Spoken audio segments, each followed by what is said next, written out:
Hello, everybody, once again, and welcome to another edition of the Hilchos Tefillah Awareness Shiur.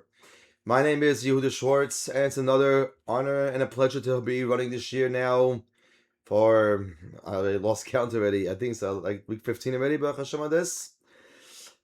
Pretty much, we're going to be focusing today on Shiur number 29, on this amazing Shiur. Before we start this Shiur today, just to give a little overview for those who are new, and for those who have never heard of Shiur before, ever. This Shiur is designed to be mechazik in the area of being quiet in shul, coming to shul on time, not living in the middle of davening, and of course not to talk in shul.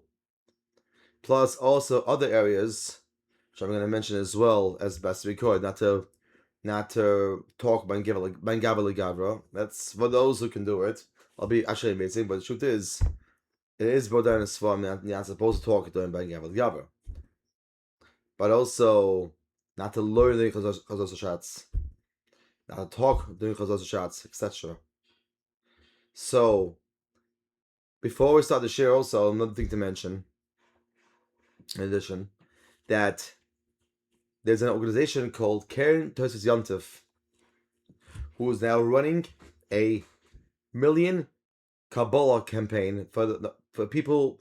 And their goal is to get 1 million commitments, kabolos a commitment from people who will take on not to talk in shul, to come on time, and do various different kabolos. And in turn, one person will win $1 million.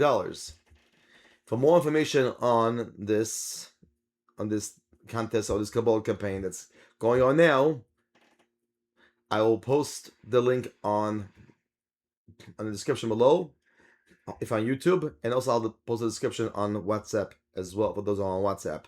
The website is called ktyt.org.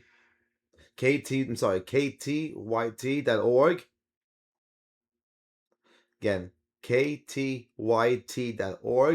That's for Keren Tosfos Yom Tov. So ktyt.org. I'll post the description after the Shiur is over. Okay, with this said, let's go on to Siman Tesvav, Sif Daled. That's what we're up to right now in the Shulchan Aruch. We do twice a week. This English Shiur, twice a week in Yiddish Shiur. The first Shiur of the week is usually Shulchan Aruch, and the Tefillah meaning Sefer R Yehudah Schwartz. We're going to focus this week on Sifim Daled and Hey. That'll be a plan for this week. Last week we did Aleph, Bais and Gimel, which discussed about what times are Shavnei Beres, what happens if it's a Rishon Pshuta, and also who can be counted for a minyan, how old does a kid have to be in order to be counted for a minyan. The discussion now is going to turn to if someone stands by the ledge of the door of the shul or in a different room, and there's like only 9 people in one room, and he's the 10th guy. What's the then? We'll find out. See if Dalet. Tzichem shiyu kasar b'mukim echad. And meaning requires all 10 men being in one place, meaning in one room. And the shlich tzibah must be in there as well. Avo and miksasa mechedezeh and miksasa mechedeh. But if some of them were in one room and some in another room, which can happen in some shuls, and mitzvah they cannot be mitzvah whatsoever. Avapi, even though shapesach pesuach b'neim, even though there's an open entrance between the two rooms. V'afilu, and even even though there's a majority in the minyan which is in the main sanctuary of the shul, or and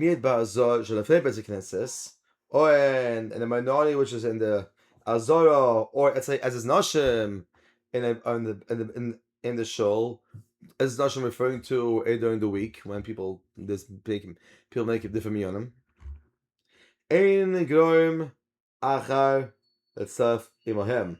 The members of the minority are not considered to be drawn after the majority, to be drawn with them with a minyan. Next thing is, if those are standing in the threshold inside the entranceway, like by the ledge of the door, if you even picture a door, right, and you're like literally at the door, it's like by the ledge, the door. If they're standing on the outside of the jam or the door, so meaning the other side, like before where the door closes, yeah. The Hainam, what does it mean? The Hainam. The part of the door where the door's entranceway is closed. Nimsa Malcolm's Alachutz. That basically said outside the door. Alvapi Shatabasir Pesach Pasuach.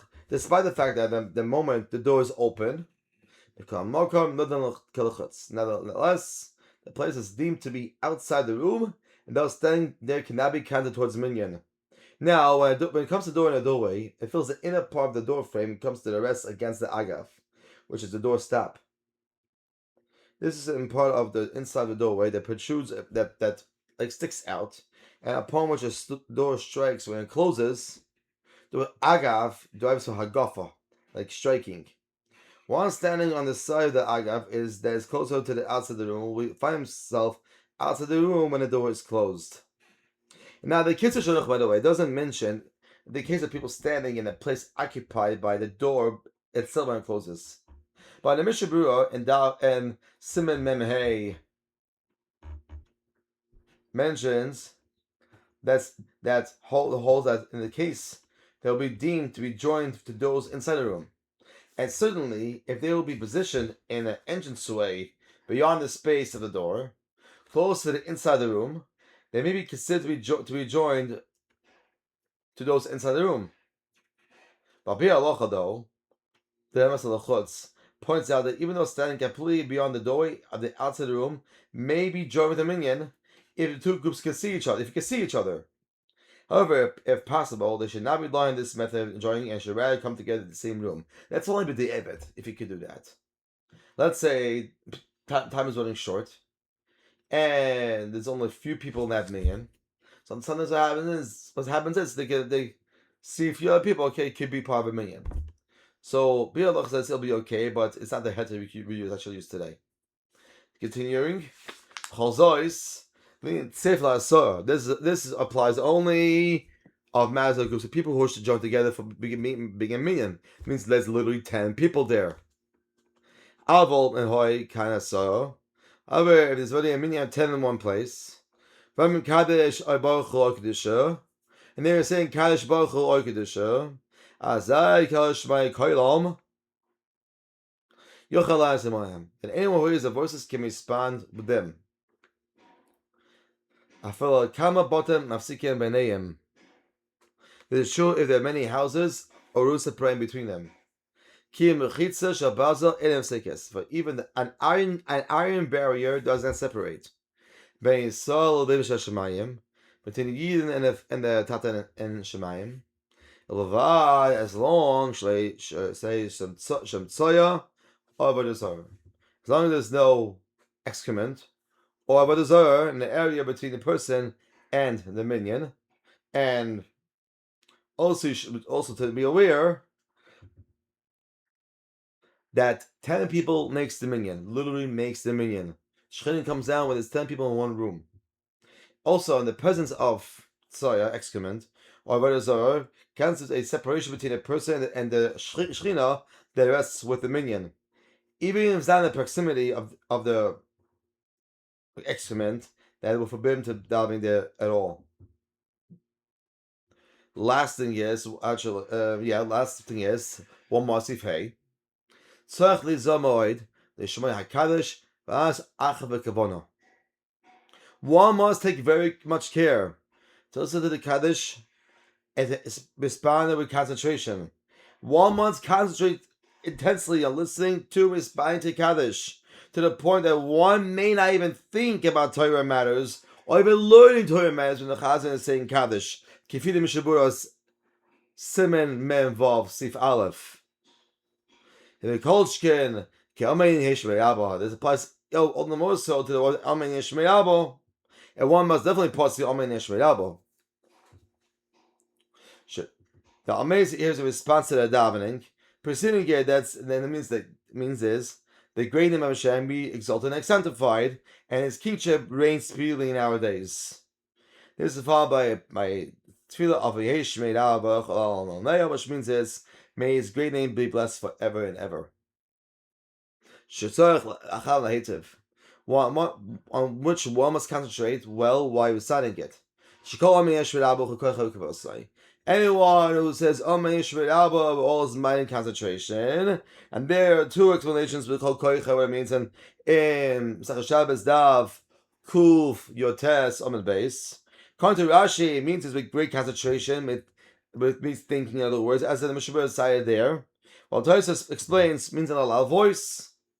So Korneg Zadim Shoshem Shona.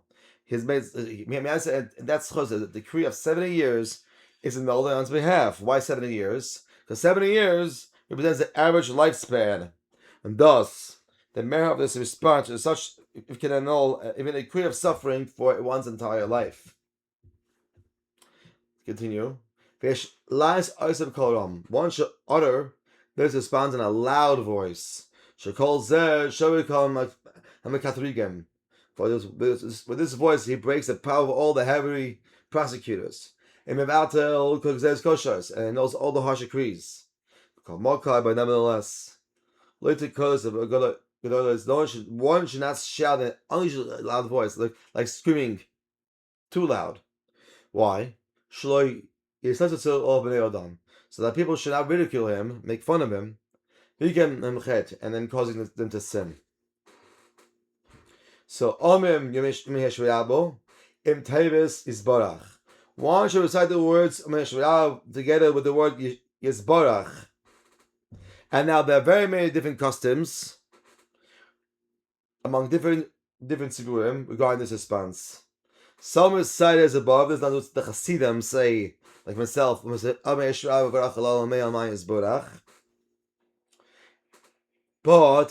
the rest of the Olam, the Litvaks, or Syrians, and other different also Bukharis, I believe, also only beside the word Al Mayo, and that's the Chazan continue from Yisbarach.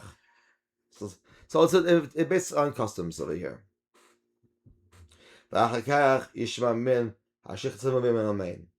And after this recitation, he should listen to the Chazan's recitation and say Amen, and the Chazan says the word Yisbarach. And the Moat writes that's now a custom to say Amen at this point, and we actually don't do it today. We'll stop over here for this week, and we'll continue on the Eden Kaddish next week. We'll close the shiur.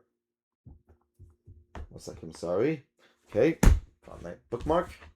We're going to now start today, chapter 10 of the Sefer Tefillah meaning. The believer was we're actually going to do this in 2 weeks. We're going to split this chapter in half. We'll half this week and the rest next week. It's a pretty long chapter, so we're going to do in 2. When tefillahs aren't answered. So perhaps the strongest reason why people don't take davening so seriously is because they don't see that tefillah is being answered. When they daven for a sick person and he dies, people often ask, why are my tefillahs answered? It's human nature that when we give something our best shot and it doesn't work, we become discouraged. However, we must realize that Hashem doesn't owe us anything. Every tefillah counts. Years ago, people would send letters and not always know that the letter reached its destination. No such thing as certified mail or to track the mail. If someone would make a phone call and get a busy signal, he would try again later, of course. But today we live in a world where we need to be answered right away, whether it's on WhatsApp, emails, or a phone call. With today's phones, we can even see people as we speak to them.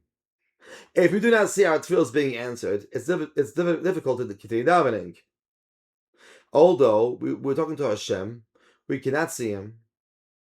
This makes it very hard to daven, especially for children. So people might think that they didn't merit a salvation although they davened. But this is proof that their davening is worth nothing at all. So why then should they continue to daven? Well, a person will go to another doctor for a second opinion if the first doctor can help him.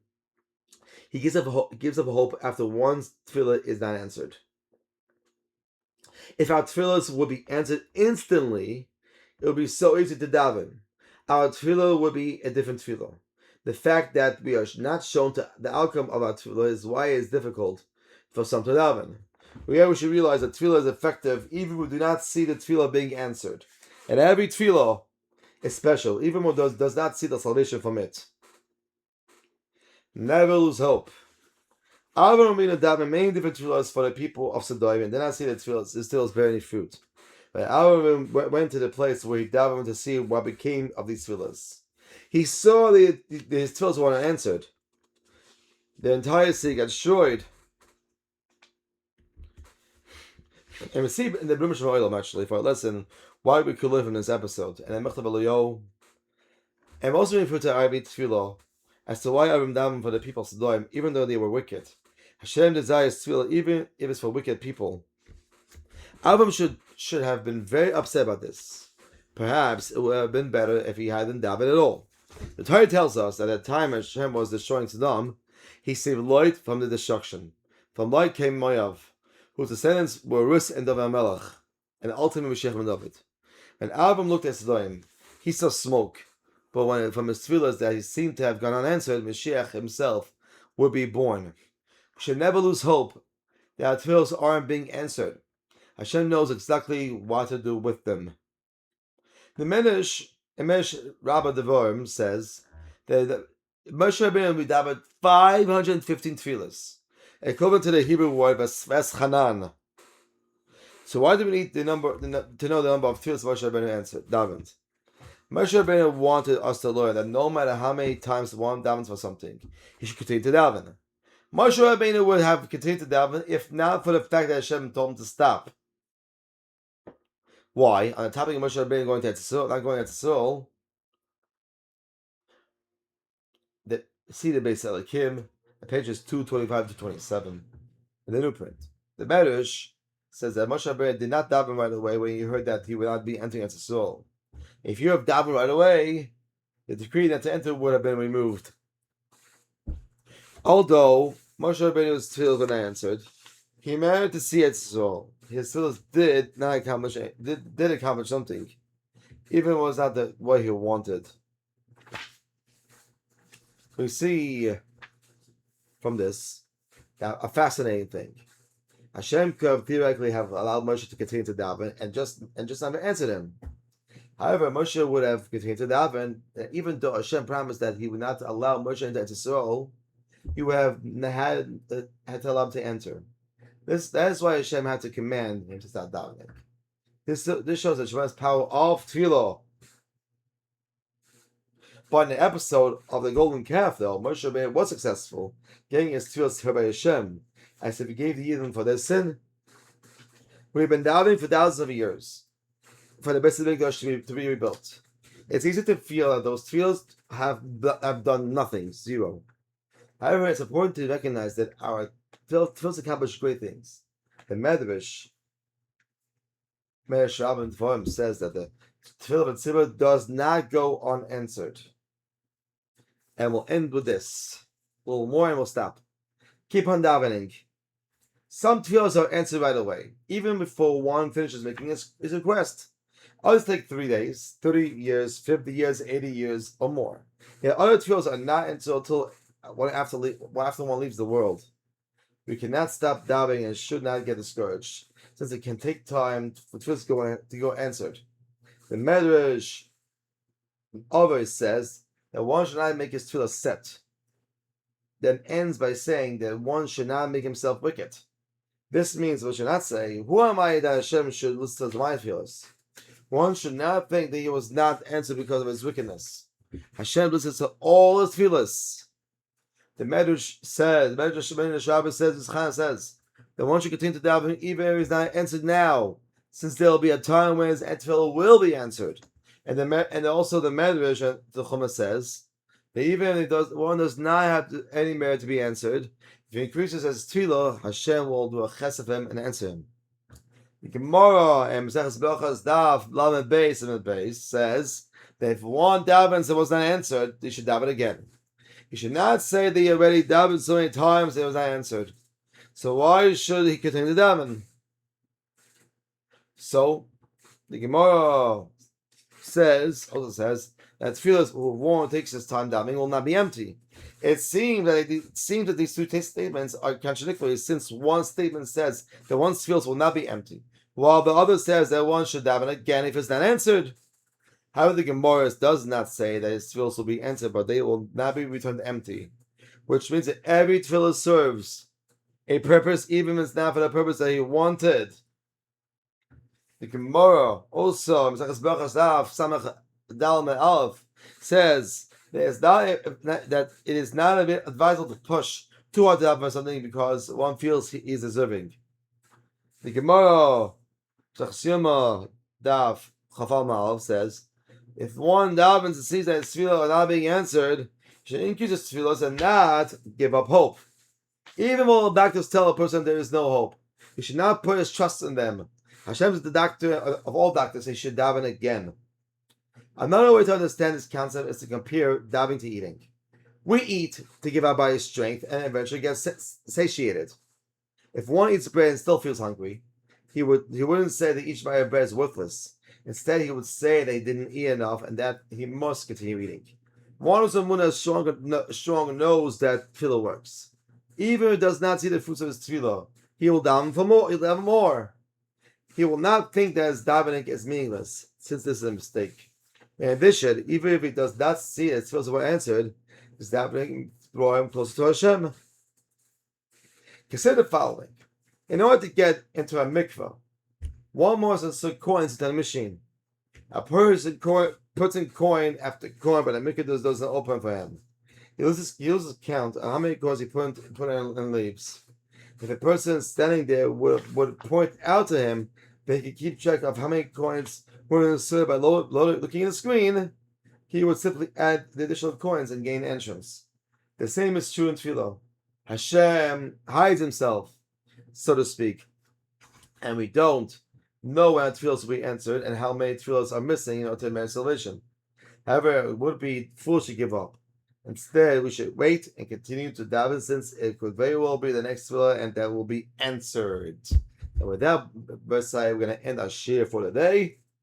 And we should help him to keep on growing in our tefillah awareness, in the halachas of tefillah. And please remember to sign up for a kabolos, make a commitment while you can by signing up to ktyt.org.